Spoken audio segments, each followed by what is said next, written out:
여기에서 사도는 디모데에게 유다를 가르치는 교사들 또는 우화와 끝없는 족보를 복음과 섞은 사람들을 경계하는 방법을 지시합니다. 그는 율법의 사용과 복음의 영광을 보여줍니다. 그는 율법의 목적과 용도를 보여주십니다. 사랑을 증진하기 위한 것입니다.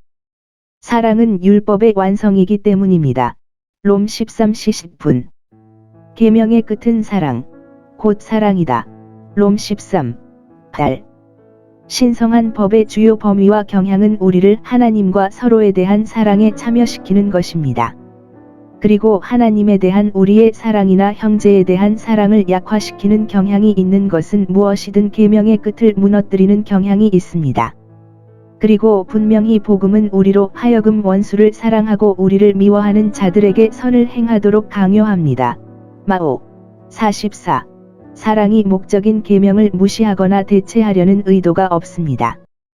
반면에 우리는 모든 장점을 갖고 사랑을 원했지만 소리나는 노쇠와 울리는 괭과리에 불과하다고 말합니다. 고전 13:1. 너희가 서로 사랑하면 이로써 모든 사람이 너희가 내 제자인 줄 알리라. 요 13시 35분. 그러므로 율법 지식을 자랑하던 자들은 그러나 그것은 그들이 복음을 전파하는 데 방해가 되었고 율법에 대한 열심으로 교회를 분열시키고 혼란스럽게 함. 계명의 맨 마지막을 무너뜨리는 데만 사용되었습니다. 사랑. 순결한 마음에서 나오는 사랑. 믿음으로 정결케 된 마음. 부패한 애정에서 정결케 된 마음. 거룩한 사랑을 유지하기 위해 우리의 마음은 모든 죄악된 사랑에서 깨끗해져야 합니다. 우리의 사랑은 선한 양심에서 우러나와야 합니다. 선한 양심을 조심스럽게 지키는 사람들은 그것을 명하는 하나님의 말씀의 진리에 대한 진정한 믿음에서 여기서 거짓이 없는 믿음이라고 하는 계명에 응답합니다. 여기에 우리는 그 탁월한 은혜 자선을 수반합니다. 그것들은 세 가지입니다. 순수한 마음, 거기에 앉고 거기에서 일어나야 합니다. 선한 양심, 그것을 얻을 뿐만 아니라 지킬 수 있도록 날마다 자신을 훈련해야 합니다. 행 24:16. 거짓이 없는 믿음은 또한 거짓이 없는 사랑이기 때문에 그것을 따라야 합니다. 믿음으로 역사하는 믿음은 그와 같은 성품을 갖고 진실하고 진실해야 합니다. 서기관을 삼는 자들이 계명의 말미에서 떠나서 변론하는 자들을 삼았으나 그들의 변론이 헛된 것이요 그들은 교사를 세웠지만 그들 자신이 이해하지 못하는 것을 다른 사람들에게 가르치는 척했습니다.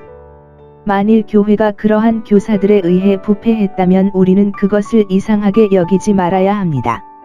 우리가 처음부터 그렇게 보았기 때문입니다. 사람들, 특히 목회자들이 위대한 사랑의 법, 즉 계명의 끝에서 벗어날 때 그들은 헛된 떠드는 소리로 돌이킬 것입니다. 사람이 자신의 목적과 범위를 놓쳤을 때 그가 취하는 모든 단계가 방해가 되지 않는 것은 놀라운 일이 아닙니다. 장글링은 특히 종교에서 헛된 것입니다. 그것은 모든 선한 일에 있어 무익하고 무익하며 매우 해롭고 해롭습니다. 그러나 많은 사람들의 종교는 헛된 웅성거림 외에는 거의 없습니다. 헛된 장사를 많이 하는 자는 남을 가르치는 것을 좋아하고 야망이 있다. 그들은 가르치는 직분을 원합니다. 즉, 영향을 미칩니다. 사람들이 그들이 말하고 있는 것들에 대해 매우 무지할 때 사역의 사무실에 침입하는 것은 너무나 흔한 일입니다. 그들은 그들이 말하는 것과 주장하는 바를 이해하지 못합니다. 그리고 의심할 여지 없이 그들은 그러한 학식 있는 무지로 청중을 크게 교화합니다. 그리고 그것은 매우 해롭고 해롭습니다. 그러나 많은 사람들의 종교는 헛된 웅성거림 외에는 거의 없습니다. 율법의 사용. 8절 율법을 적법하게 사용하면 율법은 선한 것이다. 유대인들은 그것을 불법적으로 교회를 분열시키는 엔진으로 사용하여 그리스도의 복음에 대한 악의적인 반대를 은폐했습니다. 그들은 그것을 정당화하기 위해 그것을 설정했고, 그래서 그것을 불법적으로 사용했습니다. 그러므로 우리는 그것을 제쳐놓을 생각이 아니라 죄를 억제하기 위해 합법적으로 사용해야 합니다. 어떤 사람들이 율법을 남용한다고 해서 율법의 사용이 사라지지는 않습니다. 그러나 신성한 임명이 남용되면 그것을 올바른 용도로 되돌려 놓고 남용을 제거하십시오.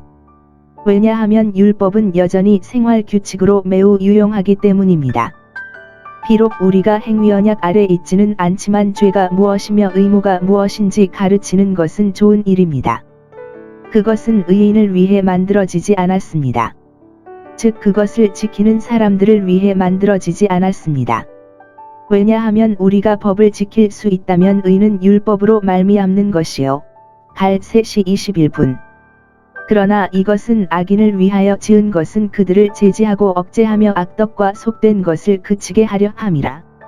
사람의 마음을 변화시키는 것은 하나님의 은혜입니다.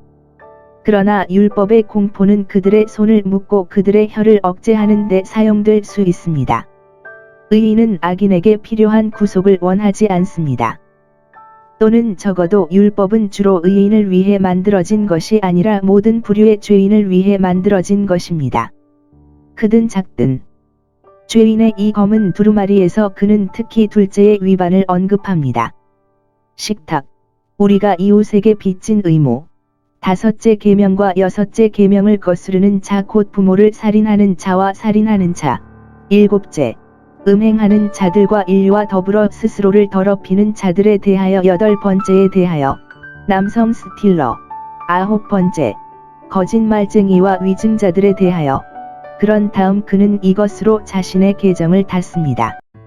그리고 건전한 교리에 반대되는 다른 것이 있으면 어떤 사람들은 이것을 치안 판사가 규정한 대로 악명 높은 죄인에 대한 법을 만들고 그 법이 집행되는 것을 볼 수 있는 권한의 기관으로 이해합니다. 복음의 영광과 은혜를 나타내십니다. 바울의 소명은 표현력이 풍부하고 중요합니다. 그리고 자주 모든 것은 한 문장입니다. 여기 11절과 같이 복되신 하나님의 영광스러운 복음에 따르면 그러므로 우리가 배우도록 합시다. 하나님을 복되신 하나님, 자신과 자신의 완전함을 누리는데 무한히 행복하다고 부르는 것. 복음을 영광스러운 복음이라 칭함은 이러하니라. 하나님의 영광이 창조와 섭리의 역사에 많이 나타나되 복음에는 더욱 그러하니 곧 예수 그리스도의 얼굴에 비추느니라. 바울은 이 영광스러운 복음이 그의 신임에 맡겨진 것이 그에게 큰 영예와 큰 은혜를 입힌 것으로 여겼습니다. 즉, 그것을 전파하는 것입니다. 그 틀을 짜는 일은 세상의 어떤 사람이나 무리에게 맡겨져 있지 않기 때문입니다. 그리스도의 복음 안에서 구원의 조건을 정하는 것은 하나님 자신의 일입니다. 그러나 그것을 세상에 출판하는 일은 사도들과 목사들에게 맡겨진 일입니다. 여기에서 주목하라. 사역은 위탁이다. 왜냐하면 복음은 이 사도에게 맡겨졌기 때문이다. 그것은 권력뿐만 아니라 신뢰의 사무실이며 전자는 후자보다 더 중요합니다. 이러한 이유로 목사들은 청직이라 불림. 고전사 1